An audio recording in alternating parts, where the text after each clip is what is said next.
கிறிஸ்து மூலமாக மனுஷன் தேவன்கிட்ட வராவிட்டால் அவனுடைய செயல் எல்லாமே என்னது? ஜீரோ தான்.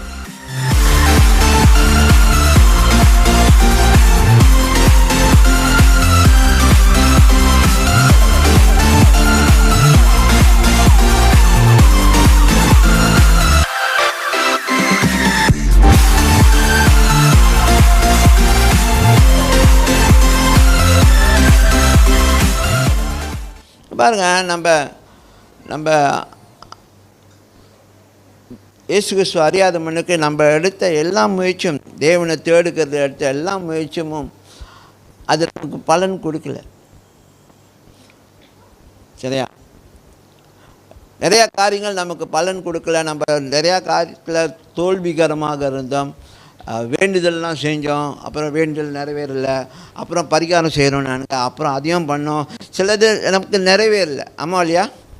நம்முடைய எல்லா முயற்சியும் தேவனுக்கு நம்ம நீதியாக வாழணும், சரியாக வாழணும், நன்மை செய்யணும் அப்படின்னு சொல்லி நினைக்கும் போதெல்லாம் அது என்னது? ஆண்டோடைய பார்வையில் நாம் நீதி எப்படி இருந்துச்சான்? சாக்கடை மாதிரி இருந்துச்சான். ரேக்ஸ் அப்படின்னா கறி துணிக்கு தமிழில் இன்னொரு வார்த்தை இருக்குன்னா கந்தலா. கந்தலா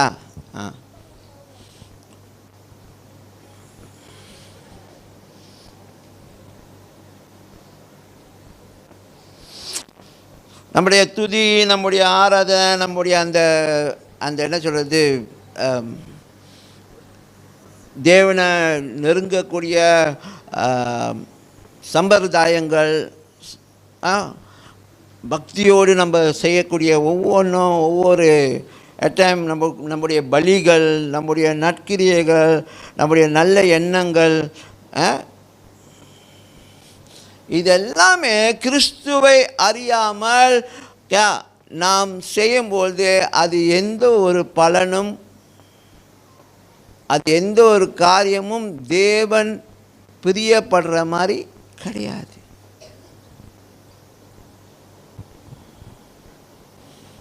புரியுதா? இங்கே பாருங்க, எவ்வளோதான் ஆண்டவர் மனுஷனை நேசித்தாலும் கிறிஸ்து மூலமாக மனுஷன் தேவன்கிட்ட வராவிட்டால் அவனுடைய செயல் எல்லாமே என்னது? ஜீரோ தான். Whether you do good, whether you do whatever you do, it doesn't come into that place where God is pleased.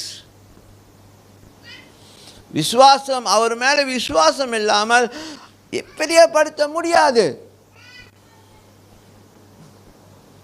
அப்போ நம்ம என்னத்தை தான் செஞ்சு ஆண்டோட மைண்டை நம்ம பக்கம் கவர செய்தாலும் இயேசு கிறிஸ்து இல்லாமல் செய்வதெல்லாம் வெறுமை.